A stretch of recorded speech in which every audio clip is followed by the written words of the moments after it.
இயேசு கிறிஸ்துவின் நாமத்தில் அன்பின் வாழ்த்துக்கள். இன்றைக்கு நாம் தியானிக்க போகிற தலைப்பு, தேவன் ஒருவனையும் சோதிக்கிறவர் அல்ல. God does not tempt anyone. வசனம் யாக்கோபு 1:13. சோதிக்கப்படுகிற எவனும் நான் தேவனால் சோதிக்கப்படுகிறேன் என்று சொல்லாதிருப்பானாக. தேவன் பொல்லாங்கினால் சோதிக்கப்படுகிறவர் அல்ல, ஒருவனையும் அவர் சோதிக்கிறவரும் அல்ல.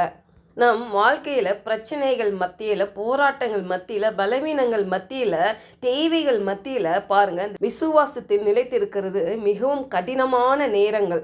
அந்த நேரம் தான் பாருங்கள் மன அழுத்தம் உண்டாகும், இல்லை சில டைம் கோபம் வரும், சில டைம் தூக்கம் வராது. அந்த நேரங்களில் ஏன் இந்த மாதிரி சூழ்நிலை எனக்கு உண்டானதுன்னு சொல்லி தேவனை நம்ம கேள்வி கேட்கக்கூடாது. ஏன்னா இந்த சூழ்நிலை தேவனால் வந்தது கிடையாது. இது அநேக நேரத்தில் நம்ம அறியாமையினால் பிசாசுக்கு இடம் கொடுத்ததுனால் நம்ம இந்த பிரச்சனைகளை சந்தித்து கொண்டிருக்கிறோம் இந்த பூமியில். ஏன்னா இந்த வசனம் தெளிவாக சொல்லுது, சோதிக்கப்படுகிறவன் எவனும் நான் தேவனால் சோதிக்கப்படுகிறேன்னு சொல்லாதிருப்பானாக. சோதிக்கிறது யாருன்னா இந்த பிசாசு. இந்த மன அழுத்த நேரங்களில், பிரச்சனை போராட்ட நேரங்களில் பாருங்கள், நம்ம விசுவாசம் நம்ம உள்ளே இருந்து இருதயத்திலேருந்து நம்மளுக்கு எப்படி வெளியே வருது என்று அவன் சோதிக்கிறவனாக இருக்கிறான். பிசாசுக்கு எல்லாமே தெரியாது பாருங்க.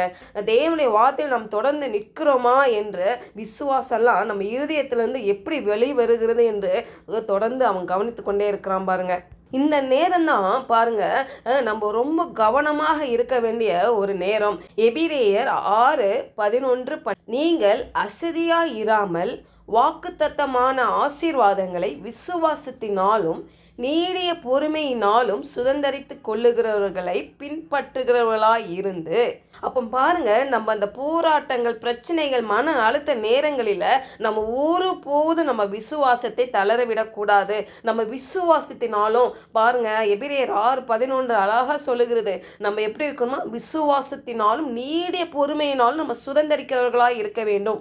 அநேக நேரங்களில் பாருங்களேன், நம்ம ஏதாவது தவறு பண்ணிட்டோம், நம்ம குற்றம் பண்ணிட்டோம், பாவம் பண்ணிட்டோம் அப்படின்னா இந்த பிசாசு அந்த குற்ற உணர்வுலேயே நம்மளை என்ன பண்ணிடுவோம், சாகடிச்சிருவான்.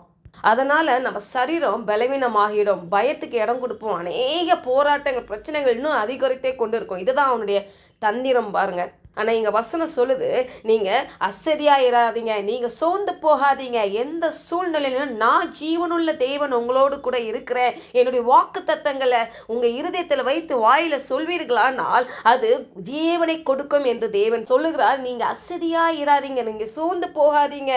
வாக்கு தத்தமான தேவ வார்த்தையை நீங்கள் விசுவாசத்தினாலும் நீடிய பொறுமையினாலும் நம்ம சுதந்திரத்து கொள்ள வேண்டும் என்று சொல்லுகிறார். பாருங்க, வேதத்தில் இருக்க ஒவ்வொரு வாக்குறுதிகளும் நம்முடைய சுதந்திரமாக இருக்கிறது. அந்த சுதந்திரமான அந்த வாக்குறுதிகளை நம்ம ஆவிக்குரிய உலகத்திலிருந்து இந்த இயற்கை உலகத்துக்கு நம்ம அது கொண்டு வரணும்னா பொறுமையும் விசுவாசமும் ரொம்ப முக்கியம். ஏன்னா விசுவாசம் காணக்கூடாததே காணும்படி நம்புகிறதா விசுவாசம். நம்ம கையில் எதுவுமே இல்லை, ஆனால் எல்லாம் இருக்குதுன்றது விசுவாசிக்கணும். ஏன்னா தேவனுடைய பரிபூர்ணத்தினால எனக்கு இருக்குது, தேவன் ரத்தத்தினால எனக்கு எல்லாம் நான் சுதந்திரவாளியாக இருக்கிறேன்னு சொல்லி விசுவாசமாய் தேவன் மேலே நம்ம வைத்திருக்கும் பொழுது பாருங்க, பொறுமையாய் காத்திருக்க வேண்டும். அநேக நேரங்களில் இதை தான் தவற விட்டுறது இல்லை, பொறுமையாக இருக்கிறது இல்லை. இவ்வளோ நாள் ஆச்சே, இவ்வளோ நான் ஜோம் பண்ணிட்டேனே, இவ்வளோ வார்த்தையை நான் சொல்லிட்டேனே, என் வாழ்க்கை இன்னும் மாறலையே. மாறும் கண்டிப்பாக, ஏன்னா வார்த்தை ஜீவனுள்ள வார்த்தை. அது பாருங்க, நம்ம நம்புவதுக்கு வாழ்க்கையில் விசுவாசம் இருக்கும்போது பாருங்க, வாக்குறுதிகள் வெளிப்படுகிற நேரம் பாருங்க ரொம்ப குறைவாக இருக்கும். சீக்கிரம் அந்த ஜெபத்துக்கு தேவன் பதில் கொடுக்கிறவராக இருக்கிறார். நம்ம விசுவாசம் தான் ரொம்ப முக்கியம் பாருங்க. நான் விசுவாசிக்கிறேன் என்று சொல்லுறதுனால விசுவாசம் வராது. நம்ம நேரத்தை கொடுக்கணும், நம்ம இன்னும் ஆவிக்குரிய மனிதனை பலப்படுத்தணும், இன்னும் ஆவிக்குரிய வாழ்க்கையில் நம்ம வளர வேணும்னா ரொம்ப பொறுமையோடு காத்திருக்க வேண்டும். தேவனுடைய வாக்குறுதிகளை நம்ம இருதயத்தில் வைத்து அதன்படி நடக்கிறதுக்கு பரிசுத்த ஆவியானவர் உதவியை நாட வேண்டும். இன்றைக்கு தேவனுடைய வாக்குறுதிகள் நம்ம எவ்வளோ தெரிந்து கொண்டு இருக்கிறோமோ அதே மாதிரி இருக்கக்கூடாது. நாளுக்கு நாள் வளர்ந்து கொண்டே இருக்க வேண்டும். ஆவிக்குரிய உலகத்தில் தேவனுடைய வாக்குறுதிகளை நம்ம வளர வளர வளர பாருங்க, தேவன் நமக்கு வைத்திருக்கிற அந்த ஆசீர்வாதம், பரிபூர்ணம், தெய்வீக சுகம் எல்லாம் ஈஸியாக நம்ம பெற்றுக்கொள்வோம். நம்ம எப்போதுமே விசுவாசத்தில் வாழ வேண்டும்.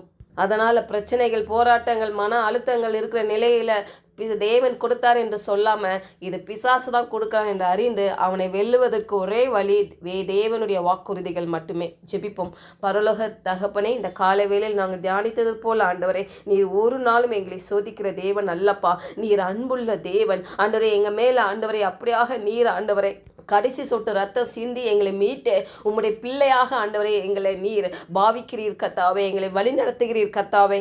இந்த பூமியில் ஆண்டவரே நாங்கள் அப்பா வெற்றியுள்ள வாழ்க்கை ஆண்டவரே ஆவிக்குரிய வாழ்க்கை வாழ இன்னும் உங்கள் வார்த்தையில் நாங்கள் உறுதியாய் நிற்கவும் விசுவாசத்தில் வளரும் பரிசுத்த ஆவியானவர் எங்களை வழி நடத்தும்படி இயேசுவின் நாமத்தினாலே ஜெபிக்கிறேன் நல்ல பிதாவே. ஆமென்.